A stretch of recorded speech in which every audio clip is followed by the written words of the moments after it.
4 rakaat, setiap rakaat ada tak Fatihah? Tak boleh kata makmum, imam tak apa, dia buat 4 dah awak, saya 3 pun okey sebab saya makmum, saya bukan imam. Dia dah kata gitu. Tak boleh lah, sebab benda melibatkan rukun, rakaat, bacaan. Jadi kena buang segan dan malu dalam diri. Tuan-tuan jangan fikir aku segan lah, aku ni sekarang dah serau dah berjubah, kopiah pula putih, tasbih kayu kokah di tangan, yang elektronik tangan kiri, tangan kanan kayu kokah, elektronik yang tak tu tangan kiri. Nanti malu aku, orang tahu aku Fatihah banyak kali kena tegur dengan ustaz, masalah tak selesai. Tasbih kita tak ada kena mengena dengan surah Fatihah, serban besar kita tak ada kena mengena dengan Fatihah, jubah labuh putih beli di Mekah kita tak ada kena mengena dengan Fatihah. Kena perbaiki benda tuan-tuan. Habis muqaddimah, baru masuk kitab. Kadang apa nak kena beri faham supaya terang. Baik. Bismillahirrahmanirrahim. Pada pertemuan yang sudah kita membahaskan fasal ke-8 derhaka kepada kedua rupa, dan kita akan sambung pada malam ini. Pada pertemuan yang sudah, 2 minggu yang sudah, sebulan yang sudah, 2 minggu yang sudah, kita belajar bab masbuk muwafiq. Kita cerita berkenaan dengan firman Allah Subhanahu wa taala dalam suratul Isra ayat berapa ni? 23 24. Sudah saya baca dan sudah saya syarahkan sebahagian daripada apa yang difirmankan oleh Allah Subhanahu wa taala ini daripada suratul Isra 23 ke 24. Ayat daripada suratul Isra 23 ke 24 ini merupakan dalil yang sangat rajih, terang dan nyata berkenaan dengan kewajipan kita sebagai anak untuk taat dan tunduk kepada titah perintah dan segala arahan daripada kedua ibu bapa, selagi mana arahan-arahan tersebut tidak bertentangan dan berlawanan dengan tuntutan syarak. Selebihnya semua kena ikut tuan-tuan. Ada seorang kata, ustaz, kalau macam tu kita sebagai anak tak ada pilihan. Kita nak belajar di mana-mana pun ikut mak bapak, nak kahwin dengan siapa-siapa pun ikut mak bapak. Adakah itu maksudnya ustaz? Begini, dia ada masa taat itu tidak mutlak. Maksud tidak mutlak macam mana? Ada benda-benda yang kita masih boleh diskusikan, bincangkan dan musyawarahkan. Ada masa mak bapak kita minta kita buat sesuatu, itu memang semestinya belum tentu yang terbaik. Betul? Sebab mak bapak juga namanya manusia, mesti ada silap dan salah tuan-tuan, tidak akan perfect, percayalah. Tetapi apa yang mak bapak putuskan dan minta kita buat dan kita laksanakan, boleh jadi kerana itu yang terbaik mak bapak fikir pada masa itu. Faham? Dia fikir, aku suka kalau anak aku belajar di Universiti Melaya, sebab Universiti Melaya ni universiti tertua di Malaysia, gini. Bunyi pun orang biasa kenal Universiti Melaya. Rupanya terlepas pandang, ada mungkin beberapa universiti lain lagi yang menawarkan mungkin kemampuan bercakap bahasa Arab dan bahasa Inggeris, mungkin. Kemudian banyak pula mungkin pelajar-pelajar daripada negara luar yang mungkin kita boleh berkongsi pengalaman, berkongsi cerita, berkongsi budaya hidup. Jadi kita terang pada mak kita, mak saya kalau boleh tak belajar di UIA sebagai contoh. Kenapa mak? Gini. Saya dengan mak saya, cara saya nak beri penerangan, saya akan guna barang. Contoh kertas. Contoh, mak saya kata, Jaafar, kamu belajar di UM lah. Kita nampak tu sebagai satu arahan. Masih boleh ditawar lagi ataupun tidak? Boleh. Bawa satu kertas, kalau cara saya, kertas kosong, pen, buat graf, rajak UIA. Tulis apa baik UM, apa baik UIA, apa kurang UM, apa kurang UM. Contoh. Kenapa kita nak di sini? Buat gini, buat. Jadi mak nampak. Aku tak tahu hak ni. Aku ingat hak ni dah baik. Begitu juga jodoh. Orang perempuan bila ayah suruh kahwin, abang kahwin dengan Syed tu, abang suka dengan si Syed sebab dia rajin pergi surau. Sebab abang pergi surau sini saja. Abang tak tengok hak kawan saya si Jaafar tu. Bukan nama sebenar. Dia bukan surau-surau saja, dia mengajar sampai ke Masjid Nabawi. Contoh. Abah dengar, kamu punya lagi power. Ada tak cara nak tu? Yang kita salah, salah nak kahwin saya ke apa? Kan salah percaturan. Tak? Tu hak jadi derhaka. Kita tak salah berlain pendapat dengan mak bapak kita, tuan. Tak salah. Siapa kata lain pendapat dengan mak bapak salah? Tak salah. Tak salah. Tapi tolong terangkan kelainan pendapat kita itu dengan suara yang rendah. Gunakan bentuk body language yang baik, penerangan yang jelas, dan kalau boleh kerap beritahu, kempen sikit, gini. Bawa mak tengok, bawa bapak tengok. Kadang-kadang kita kena raihkan orang tua-tua kita, sebab mereka punya pengalaman tak sama dengan kita punya pengalaman. Nah, kawan saya nak beli kereta, bergaduh dengan abah. Abah suruh beli Volvo je, sebab abah dia pakai Volvo dulu. Volvo hak jenis dulu, hak petok dulu. Petok depan, petok belakang, petok di tengah, panjang pula tu. Nah, kamu nak beli Volvo. Kalau kamu beli lain, abah tak nak naik. Macam mana juga, abah nak Volvo.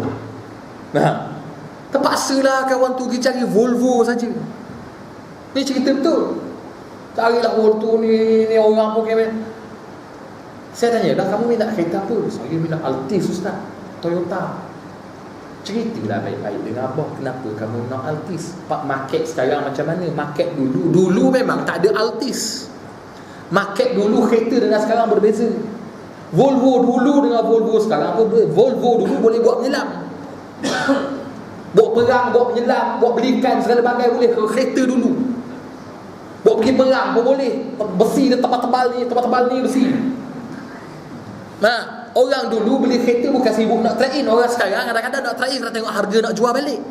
Nampak? Harga sepepat. Cerita dengan abah baik-baik. Gini bah, gini. Abah betul dulu, tapi dulu dengan sekarang lain bah. Orang sekarang dah lain ni. Kadang-kadang abah kita tak nampak benda tu. Keputusannya kerana berpandukan pengalaman hidup yang lepas.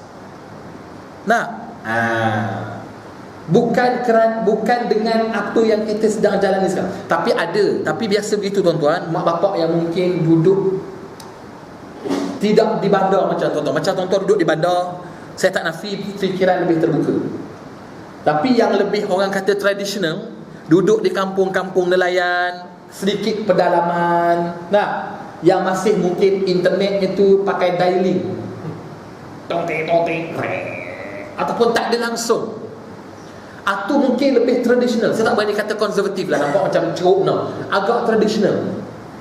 Agar itu lebih diberi penerangan. Macam tuan-tuan senang, tuan-tuan mungkin bersifat open minded dengan anak-anak. Abah faham. Nah, abah pun hoha sebab kamu juga. Nah, tak apa, abah faham. Kau pilihlah mana baik untuk kamu. Itu lain. Nah, tengok macam Haji Sulaiman, sporting tak dengan Fazli? Sporting sebab Haji Sulaiman orang bandar. Nah, duduk di kawasan bandar, tengok apa yang Fazli lalui. Kadang-kadang ada setengah anak duduk di bandar besar, bapa duduk di ceruk kampung. Pengalaman beliau hanya di kampung. Bukan nak pelekeh orang kampung, tapi situasinya berbeza dengan pengetahuan, pengalaman, info. Tapi pengalaman mereka berharga. Cuma kita nak kena terang dengan bergaya bahasa yang lemah lembut. Jangan membentak. Wala tanharhuma, Allah kata. Jangan bentak kedua-dua. Bentak tu jadi haram tu, jadi berdosa. Salah pendapat, berselisih pendapat tak berdosa. Perkataan berbuat baik dalam ayat di atas, maksudnya hendaklah kamu menurut perintah kedua-duanya, dan jangan sampai kamu menyentuh perasaan hati kecilnya, dan hendaklah kamu merendahkan diri terhadap keduanya dan melahirkan belas kasihan kepada keduanya. Makna perkataan yang baik itu, makna perkataan berbuat baik, wabil walidaini ihsana, hendaklah kamu berbuat baik pada mak bapak. Apa makna berbuat baik? Makna selagi daya upaya kita mampu, ikutlah apa kehendak mak bapak kita. Cuba raihkan apa yang mereka mahu. cuba realisasikan hajat dan impian mereka. Anak yang baik, sebelum mak bapak bercakap, dia boleh tahu benda mak bapak dia nak. Agak-agak. Kadang-kadang mak bapak ni, dia menggunakan bahasa halus dan kiasan untuk menunjukkan keinginannya pada anak-anak. Setengah mak bapak dia akan gunakan bahasa kiasan, setengahnya dia akan cakap direct. Macam mak bapak saya biasa dia akan, mak saya akan guna direct, bapak saya akan guna kias. Ataupun bapak saya akan cakap pada mak saya, mak akan cakap pada saya. Itu style parent saya lah, mak bapak saya. Dan berbeza. Kadang-kadang kias. Kias.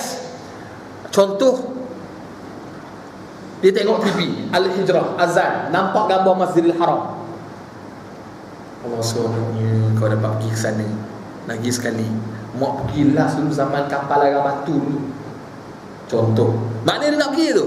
Dia nak pergi kan. Anak-anak pakat-pakat kan. Tak sah nak tunggu sampai mak bapak buat surat rasmi hantar pada anak. Permohonan sedikit bantuan subsidi BRIM untuk abah dan mak melaksanakan ibadah umrah selama 14 hari 12 malam. Tak payah sampai begitulah. Mana kita anak peka ni, oh mak kata seronok ni dapat semua. Mak dia nak pergi sana lah tu. Kita pun arrange dengan adik-adik kita. Usu, pakcik, Angah, Along, Alang. Ni, aku dah dengar ni, abah dah bagi hint, mak dah bagi hint. Makna cuik-cuik sikit-sikit. Pakat keluarlah kita ni adik-beradik. Saya jumpa satu keluarga ni, tapi yalah, keluarganya dah besar. Adik-beradiknya 9 orang. Semua perempuan. Adik-beradik. Apa si muslimah ni buat? Mereka tu wujudkan satu tabung. Setiap bulan wajib bagi contoh RM100 ke berapa ke, mengikut purata kemampuan gaji masing-masing, pakai percentage. Sumbang dalam tabung. Tabung tu untuk mak bapak di kampung. Nak buat kenduri, nak berjalan, nak pergi umrah, pergi haji, semua duit dalam tabung tu. Nak beli kereta, mak dah buat perubatan, nak berubat, nak pergi spa, nak apa, nak main bowling dengan bapak, bapak nak main snooker dengan mak, nak berkaraoke. Duit pun dalam duit tabung tu. Makna beri, injek dalam tabung, seorang megang mana. Makna cara yang bagus tu. Makna mak nak pergi berjalan, ni mak nak pergi mana? Guangzhou. Nak pergi Beijing, tengok-tengok besar, nak bergayut, seorang belah kanan, seorang belah kiri. Main cak. Ada duit. Ada duit. Mak nak pergi bila? Kami telah ambil tiket. Mudah. Sebab setiap dia. Dia pakai persen. Tak pakai jumlah, pakai persen. Contoh 5% untuk mak. Kalau gaji 5,000, 5%. Gaji 1,000, 5%. Gaji 100 maksud nak gaji 100 kerja benda gaji 100.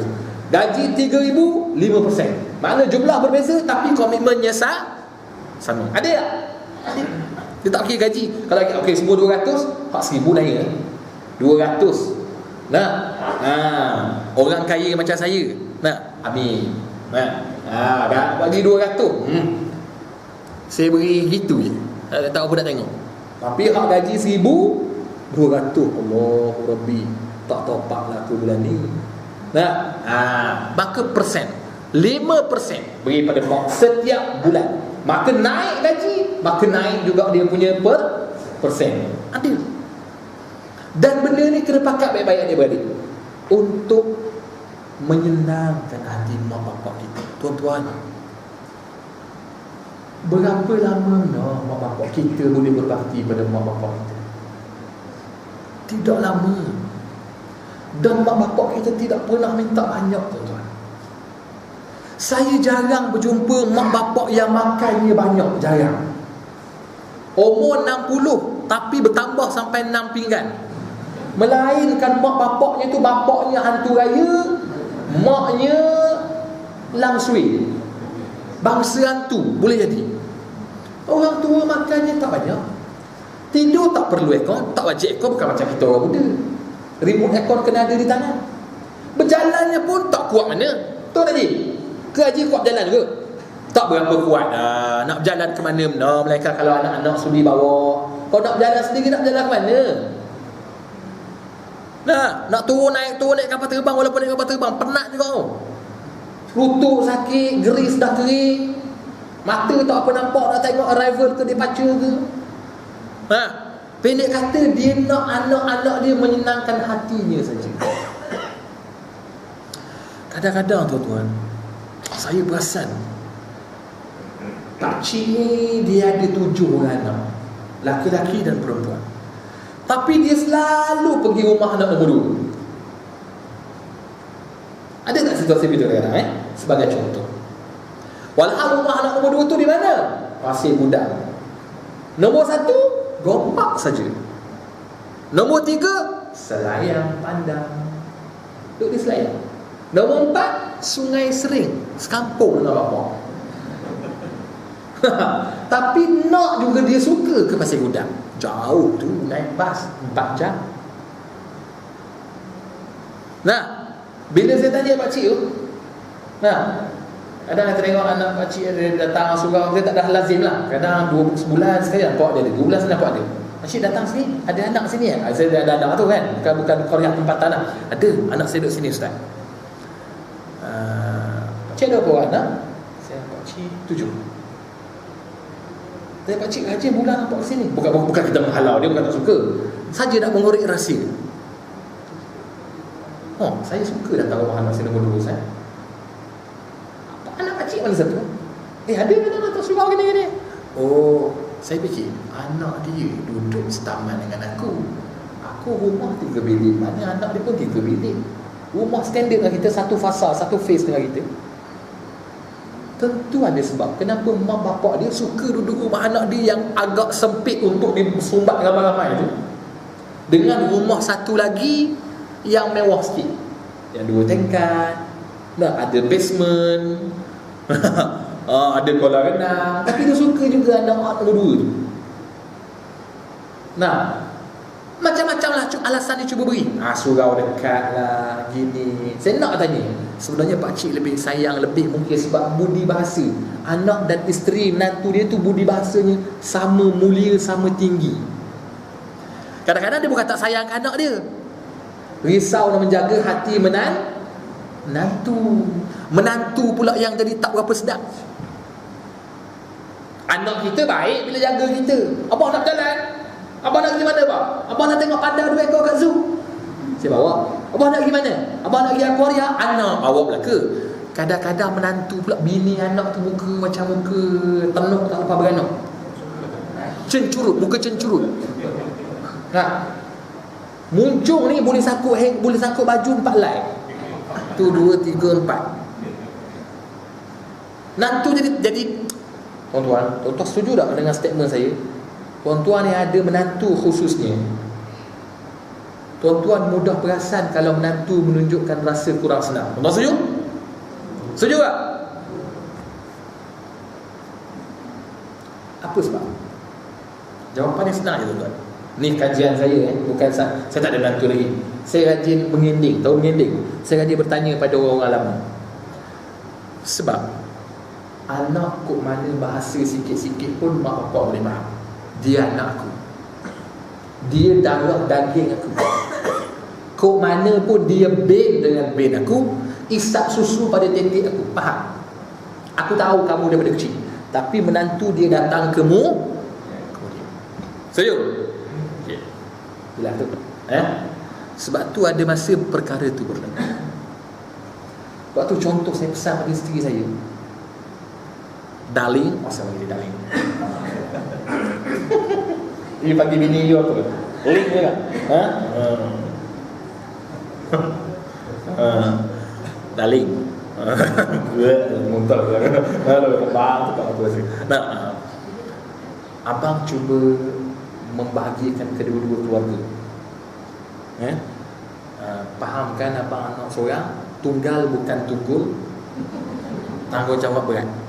Jadi tolong bantu abang, dan abang bantu ayah juga macam mana cara nak bagi mama bahagia, umi abang bahagia, mama pun elok. Jadi kita jaga mak dia. Dan masa mak, saat umi saya dah datang, saya briefing lagi sekali. Kok mana kalau kita sedikit berselisih ke, tak kena ke, muka tu tolong bagi macam muka gajah, jangan muka cencurut. Muka gajah macam mana? Lebar. Nak cencurut masuk bilik, kita bergaduh bawah katil. Keluar muka gajah lain. Sebab kadang-kadang ada jenis menantu memang perangainya hantu. Muncungnya tu tak pandai dia cover langsung. Nah, sekali saja perkara itu berlaku, terutama mak. Bila mak datang kakak ayah, kita balik lah. Ayah kadang-kadang toleransinya tinggi. Tak usah ambil hati sangat lah, ini sudah-sudah lah. Ayah Haji, nah, ayah ni dia tak sudah lah, jangan panjang-panjang lah. Ayah, laki-laki. Nah, mungkin iyalah, itu perangainya, fitrahnya. Tapi mak ni dia penat besar, penat jaga, penat memelihara, penat bersusah payah, penat bekerja berambat. Tak ada lah, saya tak nak panggil lah. Itu jadi gitu. Tak? Susah tuan-tuan. Sebab tu bila aku terima nikah, bukan sibuk nak jimak je. Tu awak nikah juga dengan maknya, dengan bapaknya, dengan adik-beradiknya, dengan bapak saudaranya, dengan mak saudaranya. Awak menikah juga dengan kelebihannya, kekurangannya. Kita lepas nikah asah tangan. Tu apa niat saja aku mandi junub, saja aku mandi junub, tu je kerja. Awak menikah dengan dia bermakna awak menikah juga dengan PTPTN-nya, menikah juga dengan masalahnya, menikah juga dengan bapak saudara hak duduk di Maran sana, menikah juga dengan mak saudara duduk di Pasir Putih sana, Kelantan sana. Nikah belaka tuan-tuan. Makna kita dah mula ada link dengan orang-orang yang dia ada link dengan. Termasuk hutang piutangnya kita tak wajib bayar, tapi terkait juga.